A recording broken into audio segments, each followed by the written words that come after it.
Well, I was pleased with the performance today, and I think the first set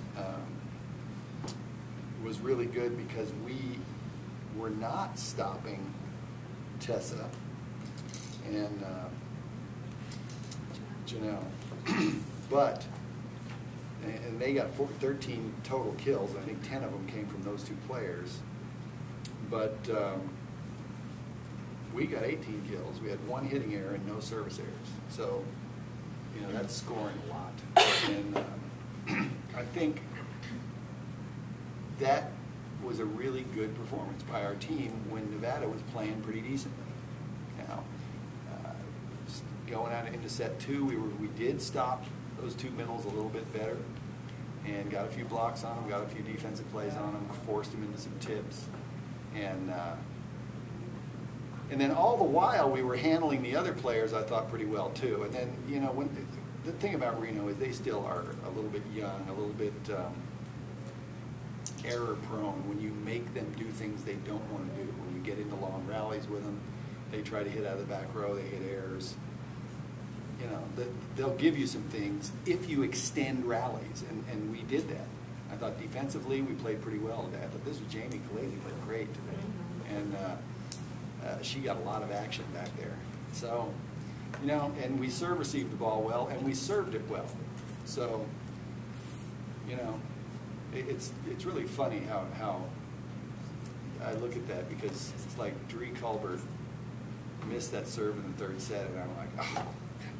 Well, she'd been serving great up to that point, you know what I mean? So you got to just allow that stuff to happen. But I'm kind of a perfectionist. But in any event, it was a good match. It's a different type of match than what we will see Saturday. The Saturday's match will take more effort. It will be closer.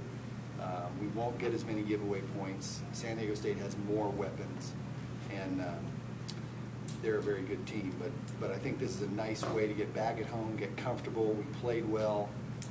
We stayed comfortable. I want to be able to win a match where we're winning them all in 2-point sets. You know what I mean? Those are the kind of things that I want to be able to do, and hopefully we'll get some of that on Saturday. Curious, when you guys went into the break, considering what had happened last Thursday, did you ignore it or did you talk about it? I don't think we actually talked about the actual set that happened, but we're like talking about specific, just saying like, let's stay focused. And what did you say in the huddle when we were back on the court? I just said like, this set's like can be in our favor right now. Let's keep it that way. Yeah.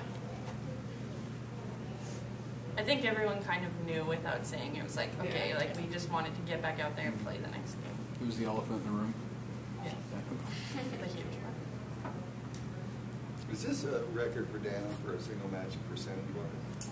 I'm not sure. It's a season high overall. I did think the one oddity tonight was, considering that, you know, you lead the conference in blocking and Tessa was third, there were no blocks at all in the first set. But yet you guys picked it up a little bit in the second set, and it didn't seem like you were too worried about them on the pins, I guess, on the attack for the most part? Well, I guess we focused a lot in practice on blocking the middles, because obviously they set the middles a lot. And that first game, when we came out, I guess we weren't expecting the fast tempo like they were setting to number 6. We had practiced a little bit lobbier set. So the second game we were able to adjust to that and get up quicker for blocking. Like, there was that point during the first set where you had something like 4 kills in a row. I guess kind of for both you guys. Did you sense that she was that dialed in, or did the offense just keep dictating that she get the ball? What? Sorry, I guess I'm sorry. There's a point in the first set where Meg had 4 kills in a row. Uh-huh. Could you just tell that she was dialed in, or were conditions just such that she got 4 in a row? I think it was both. You know, like Meg was like hitting really well and she was on fire at that point. So I think that's when you just keep giving the ball to them and she keep getting kills. So. Is that right? Yep. Okay. And I think because Dana was hitting so good too, so they started releasing on her a lot. Yeah. So it was leaving some gaps in the blocks. Can you talk about the night you had, and do you get a sense for how a night's going to be on your first couple of kills? I really struggled in New Mexico with like out of system stuff, and first of all, Deej did an awesome job tonight with anything out of system because it was like it was in system. But I just really focused on like getting to every ball high, and when I do that, it's way easier to see the floor. So I know where defenders are and what's open. And then Brooke's been getting on me about hitting that stuff harder, not just placing it. So as the match went on, I just tried to focus on getting better at that stuff. I know it had only been 2 matches, but you guys haven't won in like 3 weeks. Did it feel that long to you guys? Yeah, it did. So it was really good to get a win under our belt, and I think playing back in Moby helped a lot too.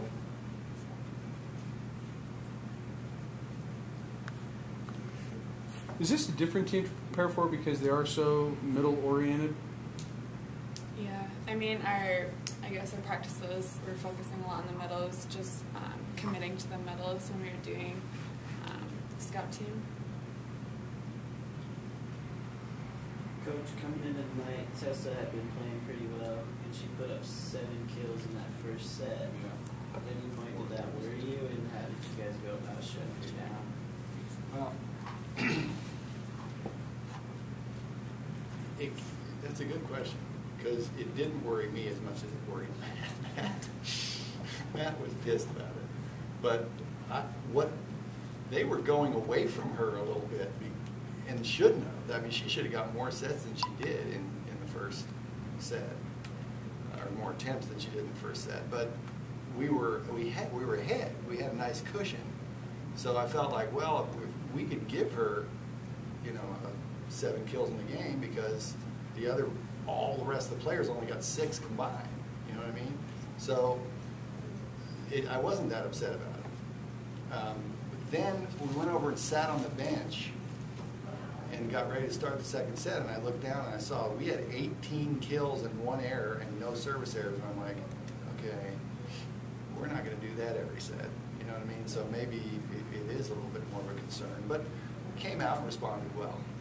We responded well, and so that'll happen sometimes. If they do something a little bit different, or the kid's a little bit different type of hitter than what we were seeing in practice. You know what I mean? You can't always exactly create what you're going to see. So our people catch on, and she's very good.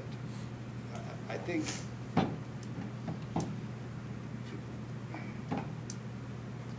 Meg has the numbers that she has for a reason, and it's an instinctive thing for her, and she's very good at blocking. I mean, it's exceptional, and it's not. And I'd love to take credit for it, but I can't. And I think I'll take it.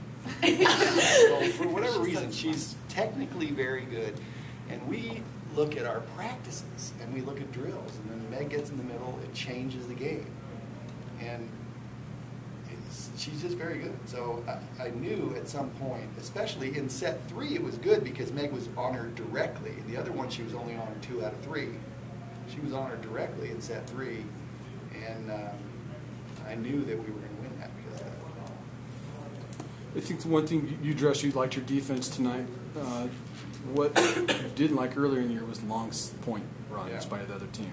I think their max tonight was 4. Yeah. Did you like the way that has changed? Yeah, I liked it tonight. I thought it was good. I thought because we serve received well. Deidre played really well. During that 4-point run, she didn't play very well. She knows it, and we discussed it because she's coming off the net. She's coming off the court. She knows what I'm going to say. I know, Tom, don't say it. I know. And I go, okay, well then you tell me what happened. But anyway, we are beginning to identify some of the things that happen in those long point runs. And some of it is we start to get a little stressed out. And then little things get impacted. The accuracy of a pass, the accuracy of a set, the hitter trying to do something they aren't comfortable doing. And we can't, that's what the solution is don't try to do something that's way out of range for you. Just go out and do everything precisely well, and then you will get out of the side out. You guys good?